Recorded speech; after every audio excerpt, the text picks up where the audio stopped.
Hello students, welcome to my YouTube channel the Ganga academy. दोस्तों, आप सभी का स्वागत है हमारे YouTube channel the Ganga academy पर। दोस्तों, हम पढ़ रहे थे परसेंटेज में दोस्तों हमने 2 क्लास डिस्कस की थी। दोस्तों, आज ये हमारी तीसरी क्लास है और इस क्लास में आज हम प्रतिशत कमी पर आधारित क्वेश्चन करेंगे। दोस्तों ज़्यादा समय ख़राब ना करते हुए अपनी क्लास को शुरू करते हैं। तो दोस्तों, आज हमने जो क्वेश्चन लिए हैं वो प्रतिशत कमी पर आधारित लिए हैं। तो दोस्तों, जो हमारा पहला क्वेश्चन है वो ये है कि एक कर्मचारी की मजदूरी में 20% की कटौती की गई है। यदि उसकी मजदूरी को पुनः पहले की मजदूरी के बराबर लाना हो तो उसमें कितनी वृद्धि करनी पड़ेगी। तो दोस्तों, पहले हम इस क्वेश्चन को जो है ट्रिक से समझते हैं, उसके बाद हम इसका एक दूसरा तरीका जो रेशियो मेथड है उससे भी करेंगे। तो दोस्तों, मैं बता दूं आपके लिए, अगर आपने हमारी इससे पिछली क्लास ली होगी तो मैंने आपको एक ट्रिक बताई थी। वो दोस्तों ट्रिक क्या है, कमी या वृद्धि के लिए x/100 ± x × 100। तो दोस्तों, कमी के लिए आप किस सिंबल का यूज करेंगे, माइनस का, और वृद्धि के लिए प्लस का। तो दोस्तों, हम जो है इस क्वेश्चन को पहले ट्रिक से करते हैं। जैसा कि दोस्तों यहाँ पर पहला जो क्वेश्चन है वो ये है कि एक कर्मचारी की मजदूरी में 20% की कटौती की गई। तो दोस्तों, यहाँ पर बात किसकी की जा रही है, कमी की। तो दोस्तों, हम यहाँ पर किस सिंबल का यूज करेंगे, माइनस का। तो दोस्तों, यानी कि ट्रिक के अकॉर्डिंग यहाँ पर दोस्तों आपकी x की वैल्यू कितनी है, 20%। दोस्तों कितनी है, 20%। तो हम यहाँ क्या करेंगे दोस्तों, लिखेंगे 20/100 माइनस, यानी कि दोस्तों 20/100 माइनस 20 गुणा 100। क्या लिखेंगे दोस्तों, 20/100 माइनस 20 गुणा 100। यानी कि दोस्तों हमने जहाँ x था वहाँ क्या रख दिए, 20, ट्रिक के अकॉर्डिंग दोस्तों। तो अब दोस्तों हम इसको सिंप्लीफाई करेंगे तो 20/100 में से 20 के कितने बचे दोस्तों, 80 गुणा 100। दोस्तों, अब जब आप इसको सिंप्लीफाई करेंगे तो 20 चौक कितने होते हैं आपके, 80, और 4 से जब आप 100 को काटेंगे दोस्तों तो ये आपके कितनी बार काटेंगे, 25 बार। यानी कि 4 दूनी 8, 2 बचे 20 हो गए, 4 पंजे 20। तो दोस्तों इस प्रकार से आपका जो आंसर आएगा वो कितना आएगा, 25%। यानी कि क्वेश्चन में कहा गया था कि जो कर्मचारी है उसको पुनः पहले की मजदूरी के बराबर लाना हो तो उसमें कितनी वृद्धि करनी पड़ेगी। तो दोस्तों हमको 25% की वृद्धि करनी पड़ेगी, यानी कि उसको अपनी मजदूरी को पुनः पहले मजदूरी के बराबर लाने के लिए। तो दोस्तों इस क्वेश्चन को हमने जो है ट्रिक से सीखा। अब जो है दोस्तों हम इस क्वेश्चन को क्या करेंगे, एक दूसरे तरीके से भी समझने की कोशिश करते हैं। तो दोस्तों आप इसको जो है नोट कर लेना, हम दूसरा भी तरीका इसका समझते हैं। दोस्तों दूसरा तरीका हमारा यह है कि एक कर्मचारी की मजदूरी में 20% की कटौती की गई। तो दोस्तों अगर हम बात करें 20% की, तो 20% की जो आपकी फ्रैक्शन वैल्यू होती है वो दोस्तों कितनी होती है, 1/5। फ्रैक्शन वैल्यू दोस्तों कितनी होती है, 1/5। दोस्तों हमने पहली क्लास में आपको फ्रैक्शन वैल्यू भी निकालना सिखाया था। अगर यदि आपको फ्रैक्शन वैल्यू निकालनी नहीं आती है तो आप मन में भी निकाल सकते हैं। जैसे 20%, दोस्तों परसेंटेज का जब चिन्ह हटेगा नीचे कितने आएंगे आपके, 100। तो 20 से कम 20, 20 पंजे 100। तो आप मन में भी जो है फ्रैक्शन वैल्यू निकाल सकते हैं। तो दोस्तों यहाँ से बोला है कि एक कर्मचारी की मजदूरी में 20% की कटौती की गई। मान लो दोस्तों पहले उसकी मजदूरी कितनी थी, यानी कि पहले उसकी जो मजदूरी थी, पहले उसकी मजदूरी दोस्तों कितनी थी, 5 यूनिट। कितनी थी, 5।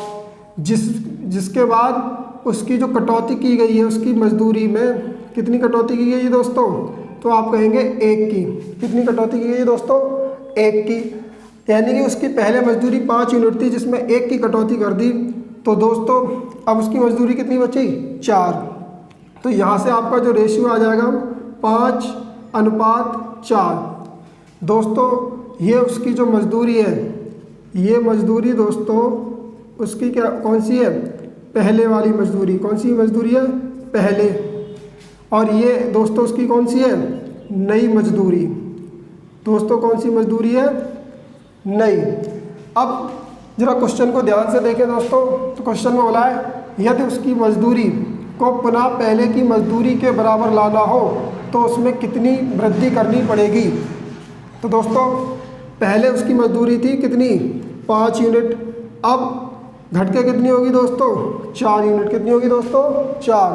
तो अब क्या करेंगे दोस्तों, आप क्वेश्चन में बोला है कि पुनः पहले की मजदूरी के बराबर लाना हो, तो अब घट के जो दोस्तों 4 होगी तो पहले की मजदूरी के बराबर लाना हो तो दोस्तों 4 में कितने की वृद्धि करनी पड़ेगी। तो आप कहेंगे सर 1 यूनिट की। कितने की वृद्धि करनी पड़ेगी 1 की दोस्तों।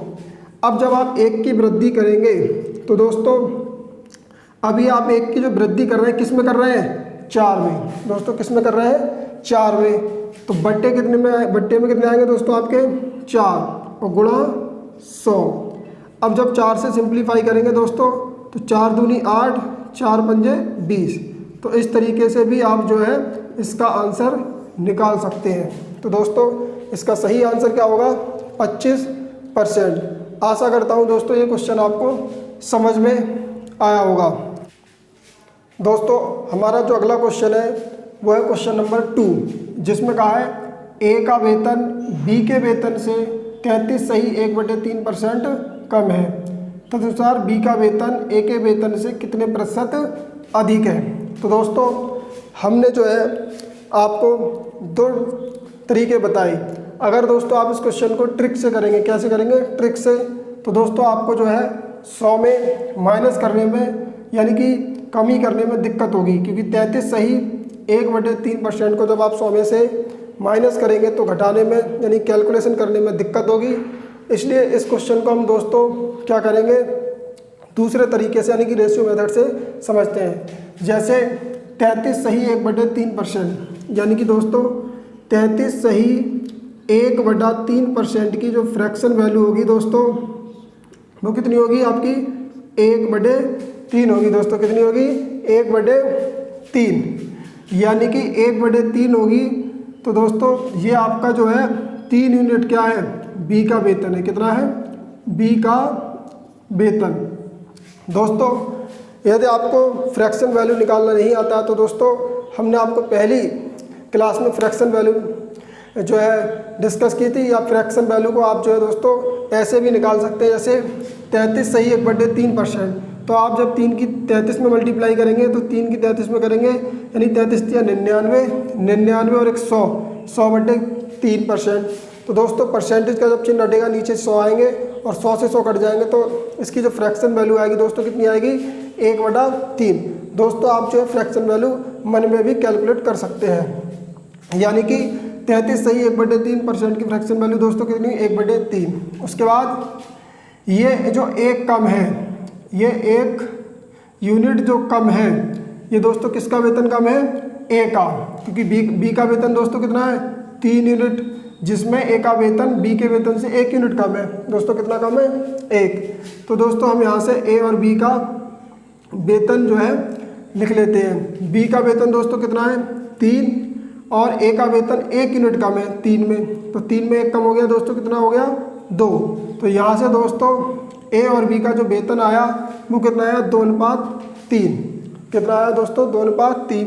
अब क्वेश्चन में बोला है कि बी का वेतन ए के वेतन से कितने प्रतिशत अधिक है। क्या पूछा है दोस्तों अधिक है। तो जब आप यहाँ से तुलना करेंगे दोस्तों यानी बी का वेतन, तो बी का वेतन दोस्तों कितना आपका 3 यूनिट ए का 2, तो बी का वेतन कितना अधिक है ए के वेतन से, तो आप कहेंगे सर 1 यूनिट अधिक है। कितना अधिक है दोस्तों 1 यूनिट अधिक है।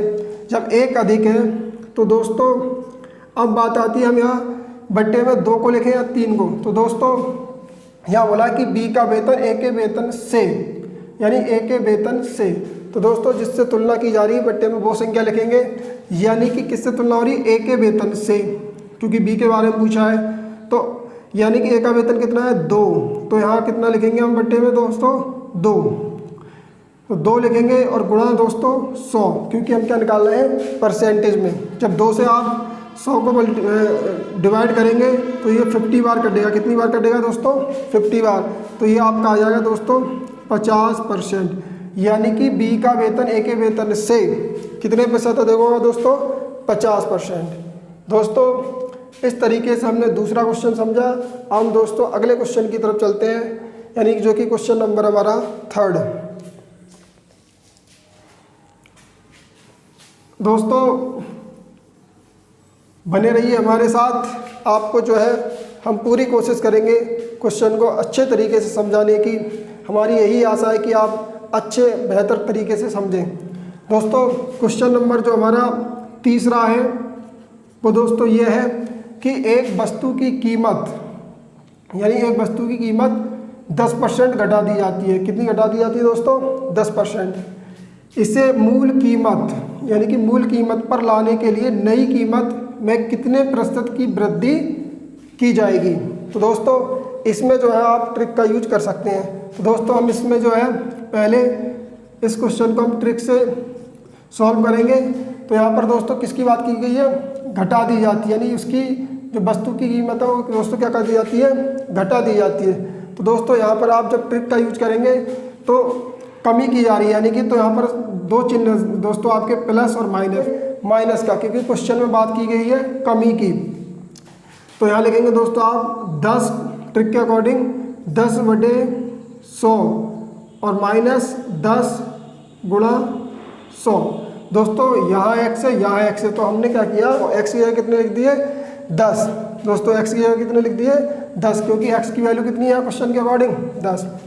तो दोस्तों जब आप इसे सिंप्लीफाई करेंगे तो 10/100 में से 10 के कितने बचे दोस्तों? 90, और ये आपके गुणा 100। जब आप दोस्तों इसे सिंप्लीफाई करेंगे तो 0 से 0 कट गया ये दोस्तों, तो आपके कितने बचे? 100, यानी 100 एकम 100 और बट्टे 9। जब आप दोस्तों इसे और सिंप्लीफाई करेंगे तो 9 एकम 9, एक बचा दोस्तों, कितने हो गए? 10। फिर 10 में भाग लाएंगे, 9 एकम 9। फिर दोस्तों आपका एक बचा, यानी शेषफल कितना बचा? 1, जो आपका ऊपर चला जाएगा तो ये हो जाएगा 11 सही 1/9%।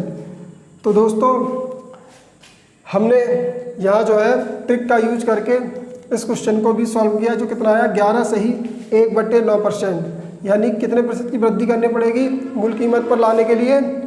11 सही 1/9% की। तो दोस्तों अब इस क्वेश्चन को हम जो है दूसरे तरीके से भी समझ लेते हैं। दोस्तों आप चाहें तो इसको नोट कर सकते हैं। हम अगले क्वेश्चन, इसी क्वेश्चन को जो है दोबारा से सॉल्व करते हैं। दोस्तों जैसे कहा है एक वस्तु की कीमत 10% घटा दी जाती है। कितनी घटा दी जाती है दोस्तों? 10%। तो 10% की जो दोस्तों आपकी फ्रैक्शन वैल्यू होगी वो कितनी होगी? 1/10। अब जो दोस्तों इसकी मूल कीमत है वो कितनी है दोस्तों?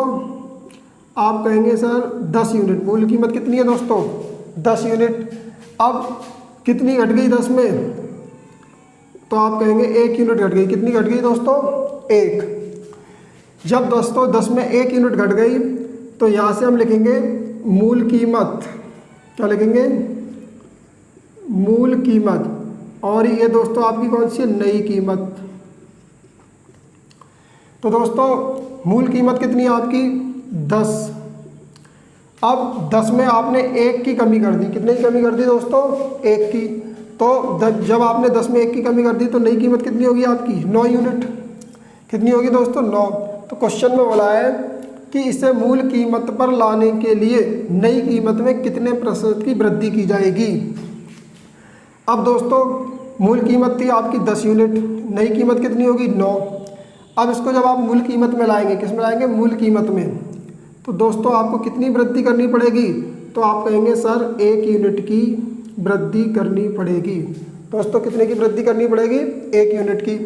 अच्छा दोस्तों 1 की जो वृद्धि करेंगे आप, ये 1 की जो वृद्धि कर रहे हैं दोस्तों, आप 10 में कर रहे हैं या 9 में? तो आप कहेंगे सर 9 में, क्योंकि हम 9 में ही तो 1 यूनिट को बढ़ा रहे हैं। तो बट्टे में कितने लिखेंगे दोस्तों? 9 और गुणा 100। दोस्तों 100 से हम इसलिए मल्टीप्लाई कर रहे हैं क्योंकि हमें प्रतिशत में निकालना है।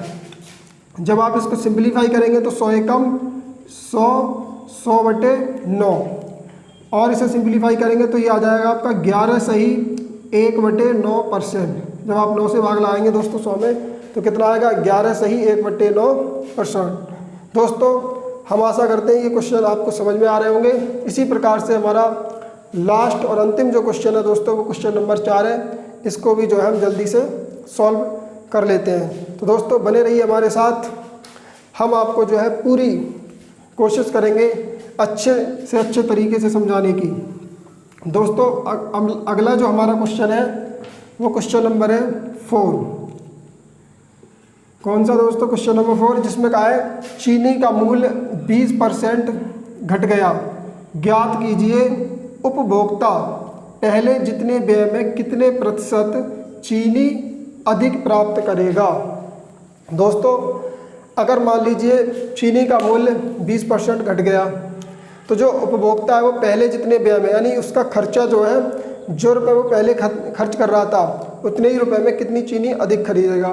तो दोस्तों जब किसी वस्तु का मूल्य घटता है तो आप पहले से ज़्यादा जो है वस्तु प्राप्त करते हैं। तो दोस्तों इस क्वेश्चन में अगर आप ट्रिक का यूज़ करेंगे तो पहले हम इस क्वेश्चन को दोस्तों ट्रिक से समझ लेते हैं।